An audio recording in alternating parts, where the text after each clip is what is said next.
हिसार के गोयनका उद्यान में उनका अंतिम संस्कार किया जाएगा। तो अंतिम संस्कार उनका हिसार में होगा, लेकिन फिलहाल उनका जो पार्थिव शरीर है अभी मुंबई में रखा गया है और अंतिम दर्शन करने के लिए पार्थिव शरीर रखा गया है। लोगों की भीड़ यहाँ पर उमड़ रही है अंतिम दर्शन के लिए। हिसार के गोयनका उद्यान में उनका अंतिम संस्कार किया जाएगा, ये भी जानकारी सामने आ रही है। तो एसएल ग्रुप के चेयरमैन डॉक्टर सुभाष चंद्रा के पिताजी का निधन, बेहद ही दुखद खबर सामने आई है। श्री नंदकिशोर गोयनका जी का निधन हो गया और इसके साथ ही आपको बता दें कि 96 साल की उम्र में उन्होंने आखिरी सांस ली है। मुंबई में उनका अंतिम दर्शन के लिए जो पार्थिव शरीर है वो रखा गया है और थोड़ी देर बाद हिसार के गोयनका उद्यान में उनका अंतिम संस्कार किया जाएगा। बेहद ही दुखद खबर सामने आ रही है और एसएल ग्रुप के चेयरमैन डॉक्टर सुभाष चंद्रा जी के पिताजी का निधन, श्री नंदकिशोर गोयनका जी का निधन हो गया है और अंतिम सांस उन्होंने 96 साल की उम्र में ली है।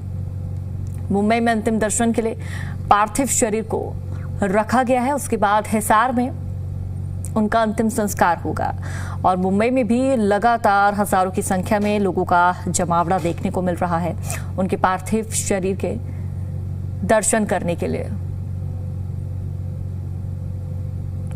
तो ये भी महत्वपूर्ण जानकारी आप तक साझा कर दें कि उनके पार्थिव शरीर को फिलहाल इस वक्त मुंबई में रखा गया है, लेकिन जो उनका अंतिम संस्कार है वो बुधवार को होगा। तो हिसार के गोयनका उद्यान में उनका अंतिम संस्कार किया जाएगा, ये भी आपको बता दें।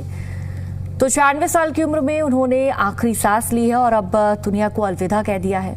मुंबई में अंतिम दर्शन के लिए पार्थिव शरीर को रखा गया है, ये भी खबर आप तक पहुंचा रहे हैं। इसके साथ ही अगर उनके अंतिम विदाई की बात करें तो गोयनका उद्यान में उनका अंतिम संस्कार होगा। देखिए, एसएल ग्रुप के चेयरमैन डॉक्टर सुभाष चंद्रा के पिताजी का निधन हो गया।